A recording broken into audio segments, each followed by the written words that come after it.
cadeau, mais ça me dit bon.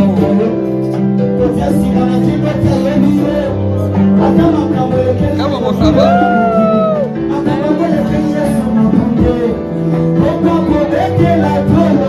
Il faut qu'on... Combien de cadeaux?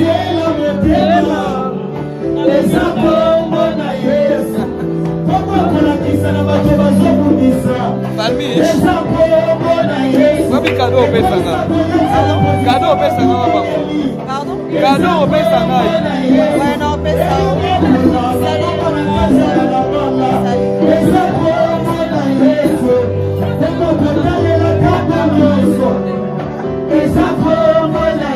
La vie merveilleuse, quand la vie est bonne, soyez.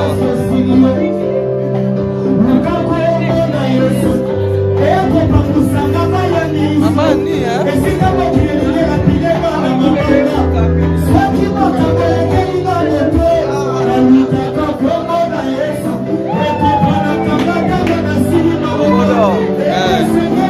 Babi, papa. Oh ben, c'est un bon dia. Oh, comme c'est un ici là bas.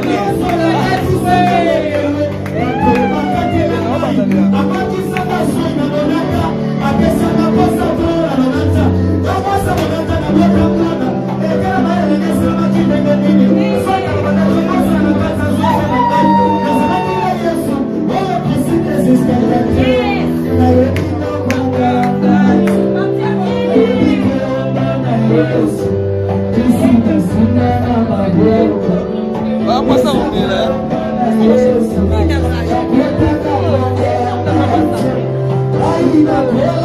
Makambo, yo Mélanie. Kwani?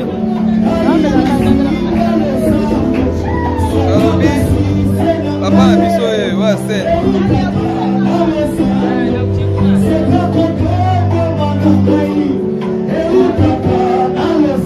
Leandaya.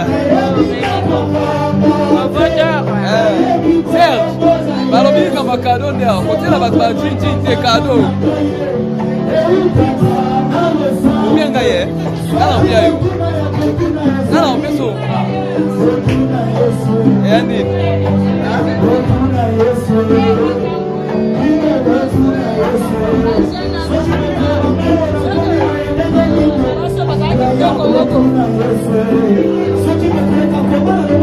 Wato, oni.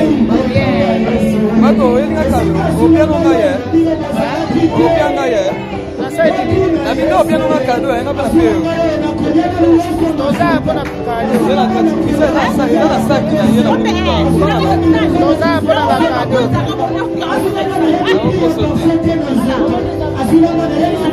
Toza pona kalo. Babi leo toza pona kalo. Não penso kado. Eza ya. Wow. Ngas ko tuna nini na envelope. Yo ndo ko makatu na envelope. Wala mudele wana clave azana kaza.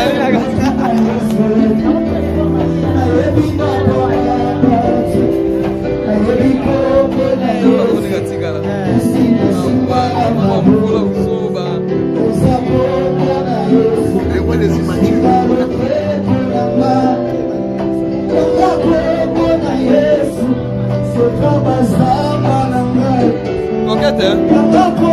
Coquette. Côté. Ou bien comment nous cadeau?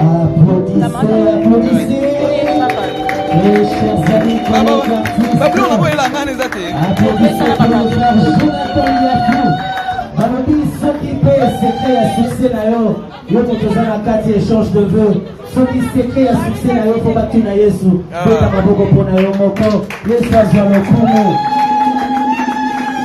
Alors, mesdames, messieurs, le moment est venu pour inviter le serviteur de Dieu, celui qu'on appelle le pasteur Jean-Paul Mayata, de la foi pour les intimes.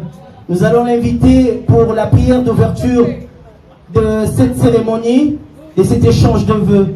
Alors, tant que pasteur Zoté, le matou, bété, le mabombo, makassi, s'il vous plaît, mesdames, messieurs, les amis artistes.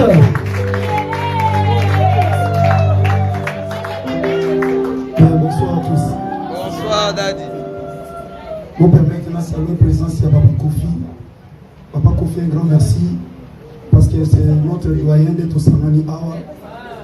Un grand merci, papa, pour la présence d'Abino. Aux appels à la doyenne. Au moment que papa est parmi nous, Togo a gratté.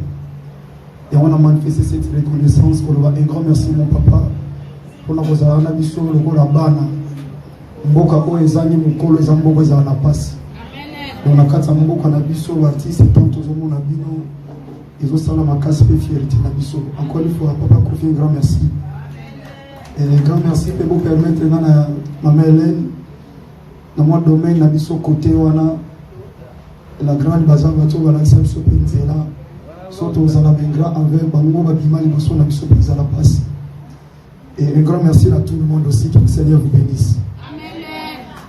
Et avec beaucoup de respect, Nadina Sambela, même pour 2 minutes, la prière de la foi sauvera toutes sortes de maladies. Comme la Bible dit dans le livre de Jean, chapitre 5, verset 15. Mais Nadina Lobalobamouké, ça vous permettre, même pour 2 ou 3 minutes, s'il vous plaît. Naza très heureux parce que souvent, tout ça, na matanga. Moi souvent dans ma temps, je suis dans des relations qui me bali, participe à mon ami. Mais il faut qu'il y ait aussi des circonstances sous ce qu'on s'en s'abisso pour tout qu'on va courir au CP. Comme la Bible dit, réjouissez-vous dans le Seigneur. Et vous en malades, chers artistes, dans scène, dans penza, dans bisso, tous à la ini. La bonne élimine le frère, le coup la lait qui paye à yaya, le coup la moine et paye à maman.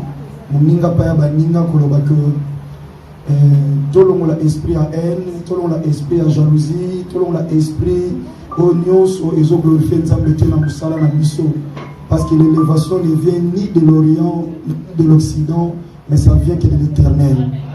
Les amba tu biso basala ina makas ba yebi théâtre penza sur tous les plans peut-être na tango yo aza commerçant. Mais tant que nous avons tout ça, il n'a pas tout frété à classe. Mais nous avons battu biso na mitema bato. Et on a aussi un biso pensaba ndegoto yebaka que un jour, vouloir ou pas, la Bible dit, il n'y aura aucune pierre qui restera sur une autre. Donc biso non c'est au kufa. Tant autres on a raconté qu'on a profité le rôle un simple évangéliste pour nous quoi sous monde que banda penza année sans problème na bato. Bavie Shaba, on a biso Diana et belé février pe bazaki bien. Bakota ipe février na 2021. Mais liboso ezaki penza un peu noir mais baye bakiti.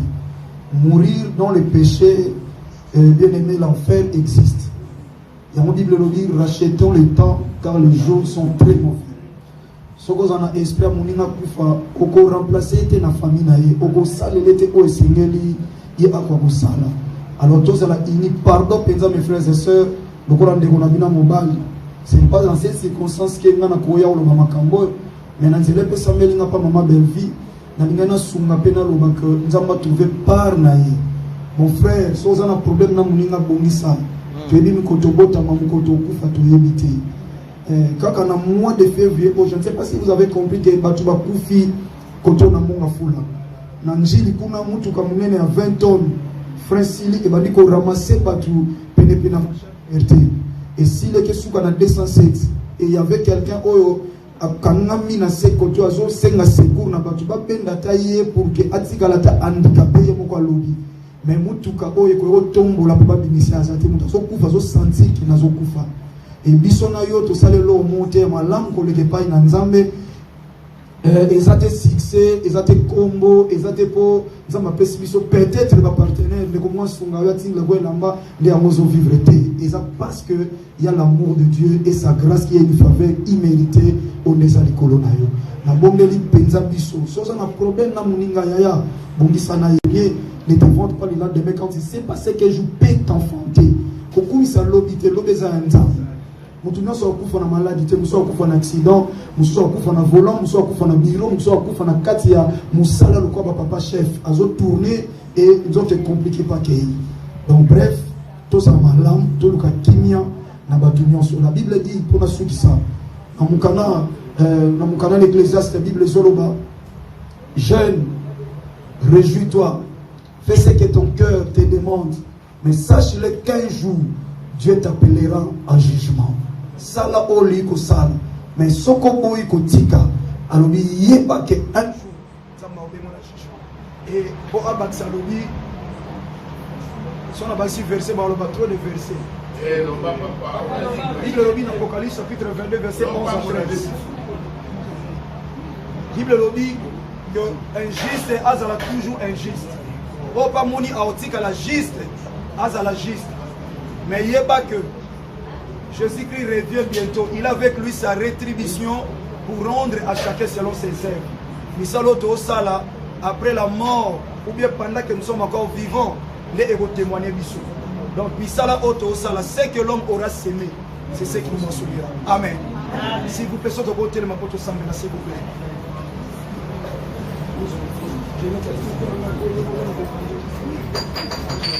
Quelle éducation profonde? Merci l'homme.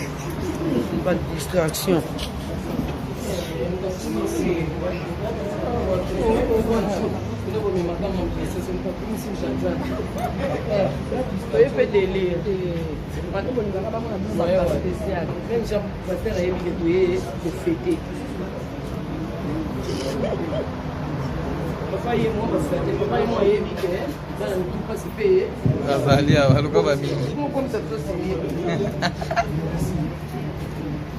Micro pour combattre papa, arranger son.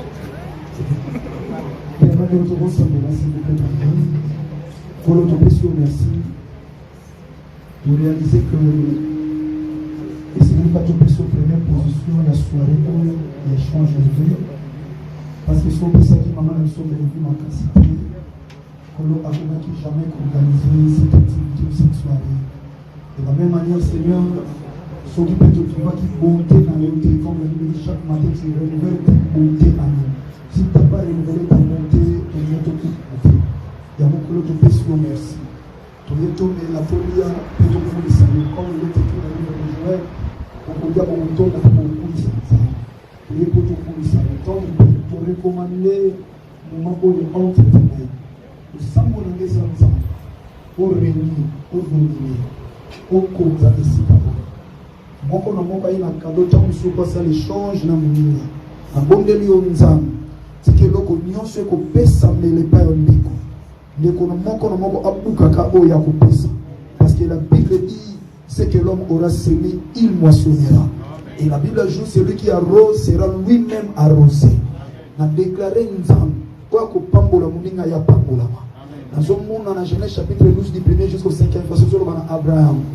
Je rendrai ton nom grand, je bénirai ceux qui te béniront, et je maudirai en plus ceux qui te maudiront. Tatatika ko Pambola Mouninga ce soir. Et c'est la honte des saintes mains. Notre maman Seigneur, oisa visionnaire, qu'on te recommander maman Belvie entre tes mains. Tika kolo pese ma papa si kalkola aigle, parce que la Bible dit ceux qui se confient à l'Éternel renouvellent leur force et ils prennent des vols comme des aigles. Tika sala maboué pour ta gloire. Équipe maman Belvie, TV Seigneur, oh bazaki malam on abiso, pepiso bâti nzam. Otozaki ini amour kozana sucia ko tomba mamuninga tika kolo lokumu kemo masanjoli et son épaille na yoko na nyonso ça en 2021 et nous osons croire que dans le nez dans cette année 2022 au sein la mission sur la grande chose sous ta grâce tout ça capable et on te sait qui va capacité pa na yo en fait que kolo to sunga to sala musala pour ko édifier peuple na yo pour ko orienter pour ko exhorter et Seigneur pour ko enseigner pour na lokumu na yo nyonso c'est la pour ta gloire kulia komela nyonso na kombo na kolo na biso moko tuyebi oya matane kuluso Golgotha pesa bomo ina ya kufa sekwa Yesu Masia Nazareti nzamba solo pe bomo de sambeli kola ba Kristo na kondima tuli amen. Merci.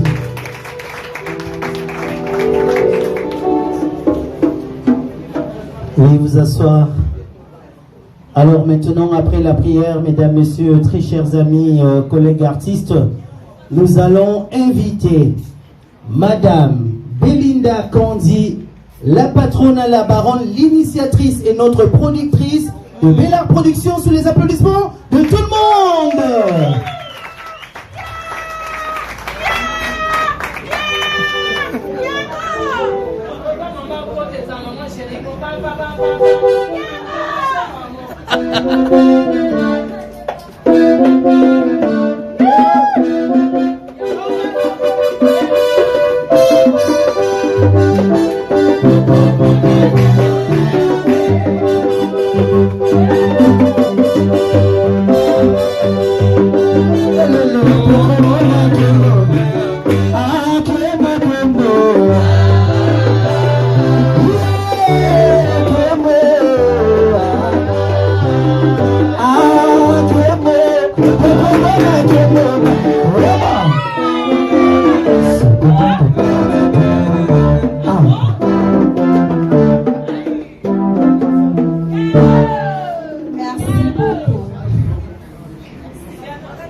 Voilà, chers collègues, artistes et comédiens, comédiennes, distingués invités, bonsoir. J'ai béni le Seigneur parce qu'il nous a accordé le souffle de vie ce matin. Nous sommes au nombre des vivants, c'est parce que Dieu a voulu. Et votre présence, franchement, me permet de revoir encore l'année 2020-2021. Franchement, on a eu à travailler dans des conditions très difficiles. Parce que vous savez tous que la pandémie a ravagé le monde entier. Il y a eu des morts de gauche à droite, il y a eu des pleurs de gauche à droite. Et vous et moi, avec tous ces risques, on était sur le terrain en train de travailler. On est entré dans une zone de turbulence, on était secoués, mais on était toujours sur le terrain en train de travailler. Franchement, je vous dis un grand merci. Merci. Merci pour votre disponibilité, votre savoir, votre intelligence et sagesse. Vous avez tout fait. On a travaillé ensemble pour que le rêve de Bella se réalise aujourd'hui. C'est grâce à vous. Merci. Madame, pardon, madame, s'il vous plaît. Madame, s'il vous plaît. Un grand merci. Franchement, je vous aime sincèrement. Vous êtes mes frères, mes soeurs, ma maman, mes papas. Je vous aime beaucoup. Les mots me manquent, franchement. Cet échange de vœux, pour moi, symbolise l'amour, la paix, l'unité, le partage. Quelqu'un t'a dérangé, moi. Merci beaucoup. Donc, j'ai pensé à ça pour vous montrer mon amour envers vous, pour vous montrer ma reconnaissance envers vous, parce que vous êtes ma famille. De toutes les façons, c'est la famille qui gagne. Toujours. Et c'est Jésus qui gagne. Toujours. Merci à vous. Je dis un grand merci à tous les abonnés de Belle Vie TV, de Candy Star TV, à tout mon public. Franchement, vous étiez là en train de m'encourager, de me pousser d'aller de l'avant avec le message d'encouragement. Sans vous, je ne serais pas là. Merci, mes femmes de cœur. Je vous aime beaucoup. Famille Libota. Vous êtes la famille pour moi. Merci énormément. Et je dis un grand merci à ma famille qui sont là. Je crois il y a ma soeur est là et ma cousine. Si vous pouvez faire comme ça pour que levez-vous un peu. Il y a ma grande sœur qui est là. Elle s'appelle Mado. Et il y a ma cousine qui est là. Amina Solomon. Merci beaucoup. Merci. Franchement, je remercie sincèrement mon papa. Jean-Paul Mayata de la foi. Merci papa pour votre humilité.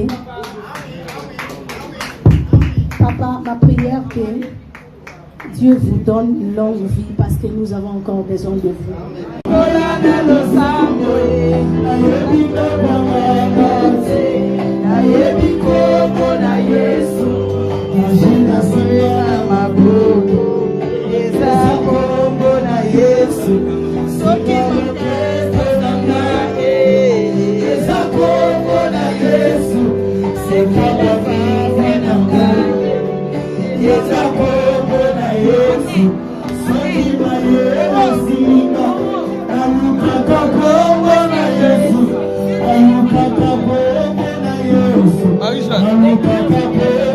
Ça va? Voilà cadeau, mais ça Bika bongo.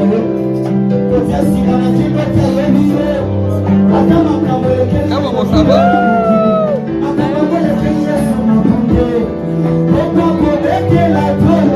Il faut qu'on... Combien de cadeaux?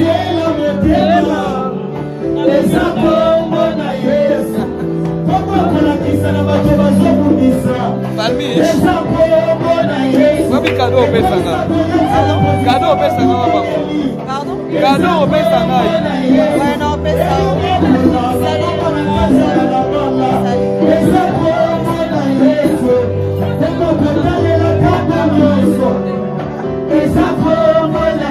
Abi marié, calamité bon soyeur.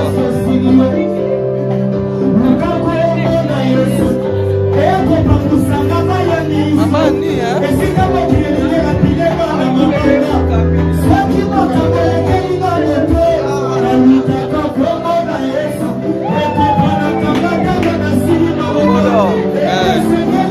Babi, papa. Obe ngasi jomoni hein? Obe ko misi ngane isi na bani.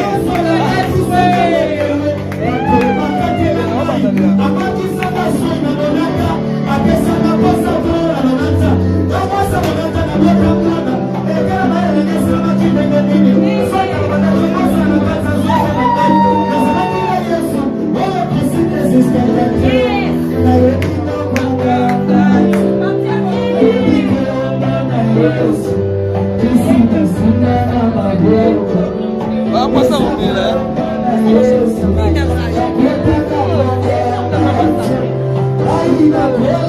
Makambo, yo Melanie. Kwani?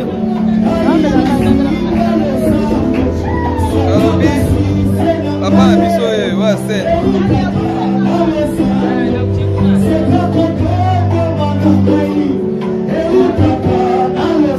Le andaya. Serge, balobi kama cadeau ndia, kotela ba jinji te cadeau.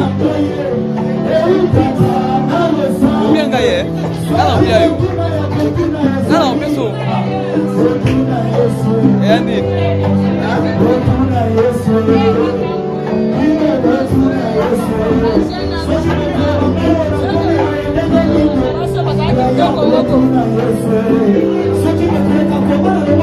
Wato, oni, wato, ini kan opiano ngaye, opiano ngaye.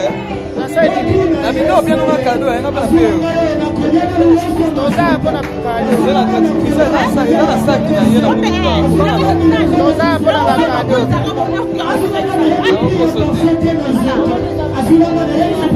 Toza pona kado. Babi leo toza pona kado. Não penso kado. Eza ya. Wow. Ngas ko tuna nini na envelope. Yondo ko makatu na envelope.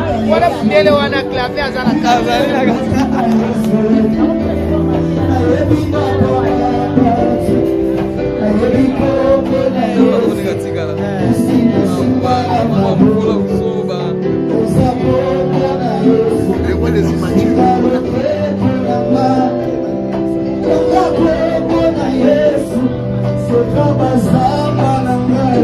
Coquette, hein? Coquette. Côté. Ou bien comment nous cadeau?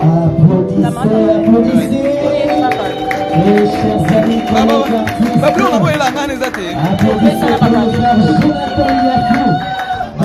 Ceux qui peuvent s'écrire à succès d'ailleurs, ils vont te faire un quartier échange de vœux. Ceux qui s'écrivent à succès d'ailleurs, il faut battre une Yesu.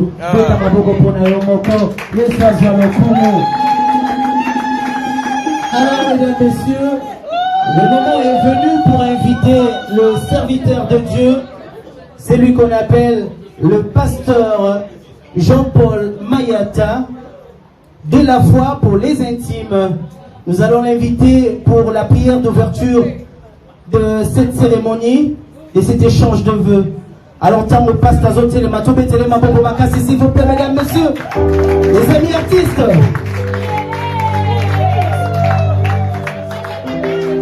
Bonsoir à tous. Bonsoir, Daddy. Vous permettez de saluer la présence de Papa Kofi. Papa Kofi, un grand merci parce que c'est notre doyen d'être au Sanani Awa. Un grand merci, papa, pour la présence d'Abino. Aux appels à la doyenne. Au moment que papa a parmi nous, Togo a gratté. Et on a manifesté cette reconnaissance. Un grand merci, mon papa. Pour la chose à la mission, le rôle à Bana.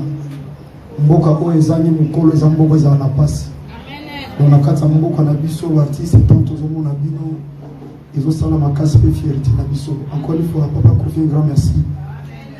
Et un grand merci pour vous permettre na maman Hélène dans mon domaine na biso côté wana la grande bazar bato bala sel so penzela. Surtout aux ala bengra envers bango ba bima liboso na biso penzela passe. Et un grand merci à tout le monde aussi, que le Seigneur vous bénisse.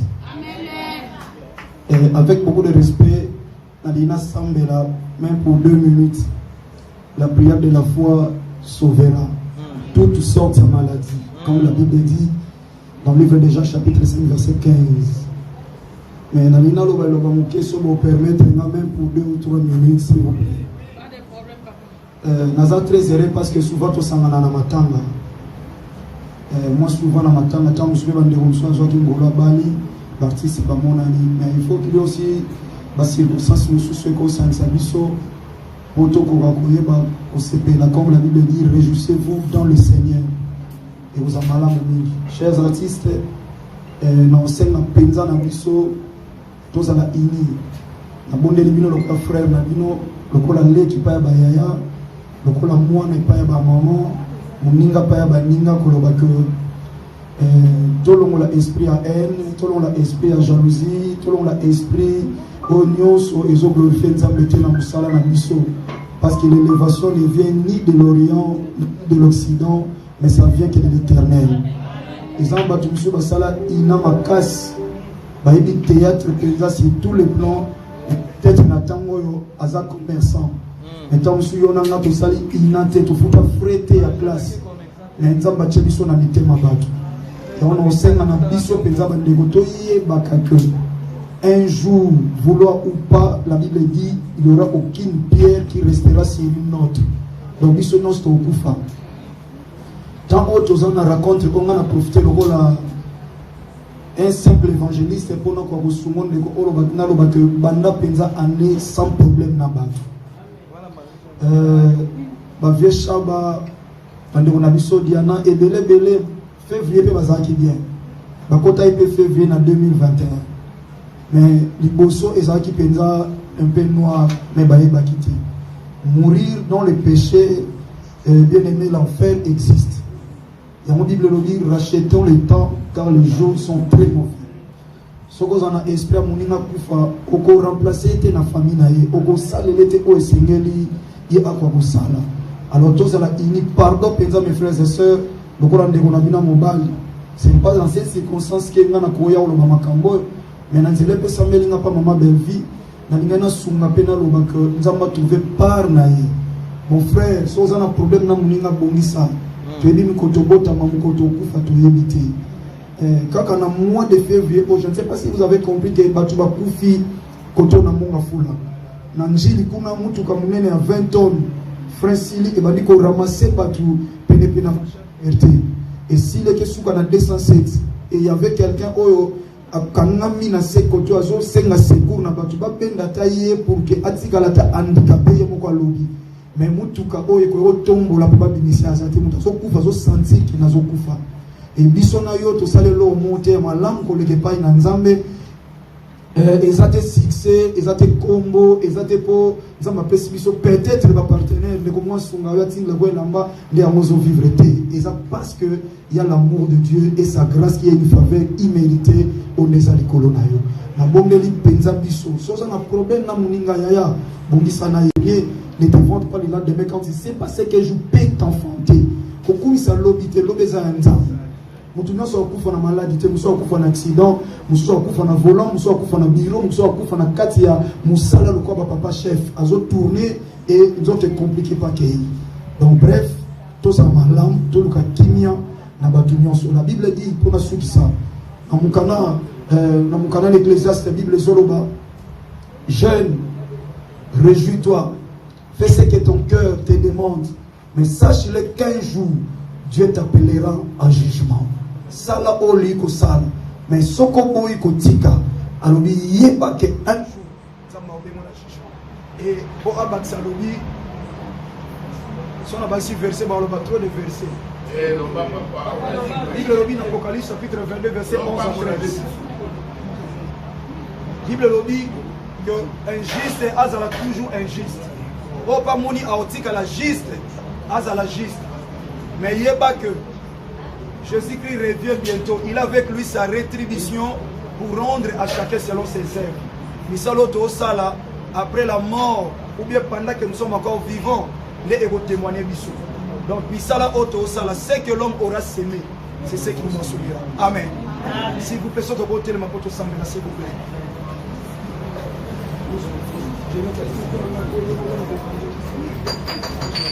Quelle éducation profonde. Merci l'homme. Pas de distraction.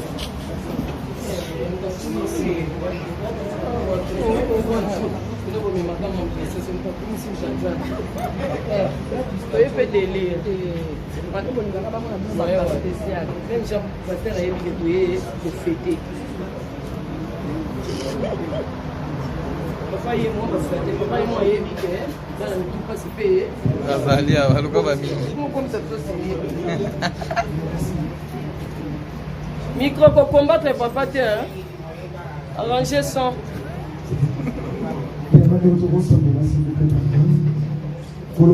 Merci.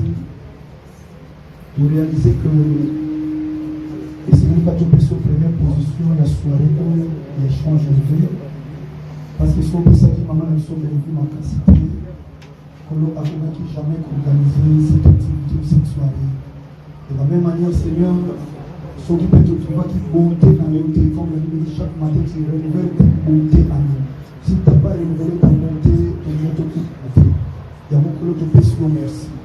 Tu es tombé la folie, tu es tombé le salut, comme il est écrit dans le livre de Joël, on peut dire qu'on tombe pour beaucoup de salut. Tu es pour tout pour le salut. Donc, pour recommander, nous m'avons dit entre tes mains. Nous sommes en train pour réunir, pour dominer, pour causer ici. Moko na moko ina kado tangu suko sa l'échange na muninga abondeli onzam tike loko nyonso ko pesa mele pa yondiko ndeko na moko abuka ka o ya ko pesa parce que la Bible dit c'est que l'homme aura semé il moissonnera et la Bible ajoute celui qui arrose sera lui-même arrosé na déclarer nzam kwa ko pambola muninga ya pambola ma nazo mona na Genèse chapitre 12 du 1er jusqu'au 5e verset sur le Abraham. Je rendrai ton nom grand, je bénirai ceux qui te béniront et je maudirai en plus ceux qui te maudiront. Tatatika ko pambola muninga ce soir, yepi a pambola ma. Petika tebi pe suka milulu oyo et ça la honte des saintes mains. Notre maman Seigneur, oaza visionnaire kolo te recommander maman Belvi entre tes mains. Tika kolo pese ma papa sika lokola aigle parce que la Bible dit ceux qui se confient à l'Éternel renouvellent leur force et ils prennent des vols comme des aigles. Que ça la maboué pour ta gloire. Équipe pour ma belle vie, TV Seigneur. Oh, Bazaki, ma lame, mon abisso. Pepiso Bartis et Nzam. Oh, Tozaki, ini, amour, cause on a suicide, au tombe, ma mouninga. Tika Kolo, le Koumou, Kel, pour ma Saint-Joli.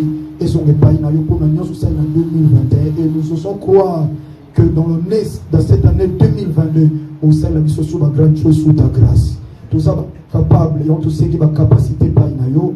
En fait, que Koloto Sunga, tout ça, nous sommes pour nous édifier, peuple Nayo, pour nous orienter, pour nous exhorter, et Seigneur, pour nous enseigner, pour nous communayo. Nyon, c'est la pour ta gloire, qu'on y a comme la nyonso, na combo, na kolo, na biso, mon corps, tout yebi, oya matane, kulu, soit Golgotha, pesa bomo, inaïa, koufa, c'est quoi, Yesu, Masia, Nazareth, il s'en va sur le pays, et Sambeli, Kolaba, Christ, on a continué, Matouni, Amen. Merci.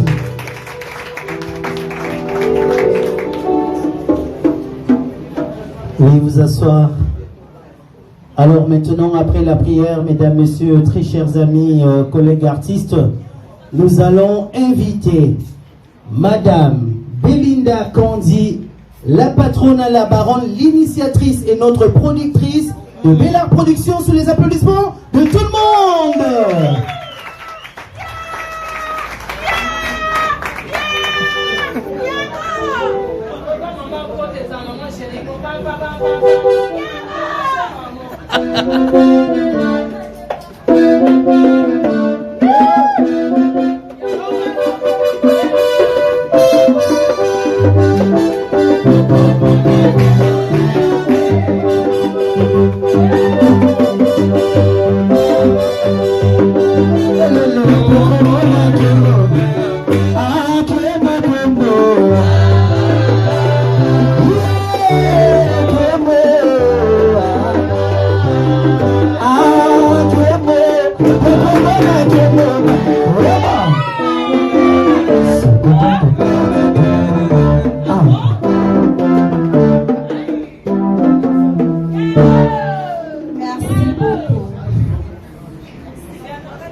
Voilà, chers collègues, artistes et comédiens, comédiennes, distingués invités, bonsoir. J'ai béni le Seigneur parce qu'il nous a accordé le souffle de vie ce matin. Nous sommes au nombre des vivants, c'est parce que Dieu a voulu. Et votre présence, franchement, me permet de revoir encore l'année 2020-2021. Franchement, on a eu à travailler dans des conditions très difficiles. Parce que vous savez tous que la pandémie a ravagé le monde entier. Il y a eu des morts de gauche à droite, il y a eu des pleurs de gauche à droite. Et vous et moi, avec tous ces risques, on était sur le terrain en train de travailler. On est entré dans une zone de turbulence, on était secoués, mais on était toujours sur le terrain en train de travailler. Franchement, je vous dis un grand merci. Merci. Merci pour votre disponibilité, votre savoir, votre intelligence et sagesse. Vous avez tout fait. On a travaillé ensemble pour que le rêve de Béla se réalise aujourd'hui. C'est grâce à vous. Merci. Maboko, pardon, Maboko, s'il vous plaît. Maboko, s'il vous plaît. Un grand merci. Franchement, je vous aime sincèrement. Vous êtes mes frères, mes soeurs, ma maman, mes papas. Je vous aime beaucoup. Les mots me manquent franchement. Cet échange de vœux pour moi symbolise l'amour, la paix, l'unité, le partage. Quelqu'un t'a dérangé. Merci beaucoup. Donc, j'ai pensé à ça pour vous montrer mon amour envers vous, pour vous montrer ma reconnaissance envers vous, parce que vous êtes ma famille. De toutes les façons, c'est la famille qui gagne. Toujours.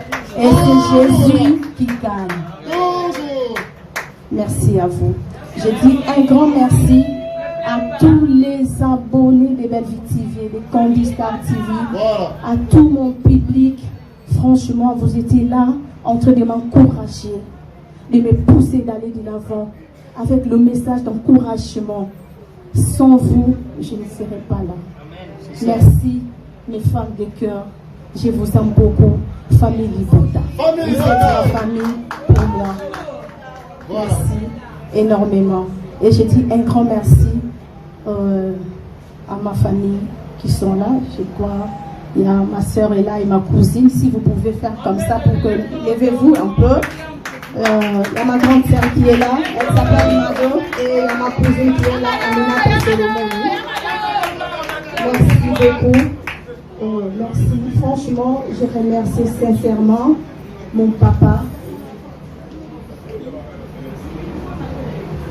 Jean-Paul Mayata de la foi. Merci papa pour votre humilité. Papa, ma prière que Dieu vous donne une longue vie parce que nous avons encore besoin de vous.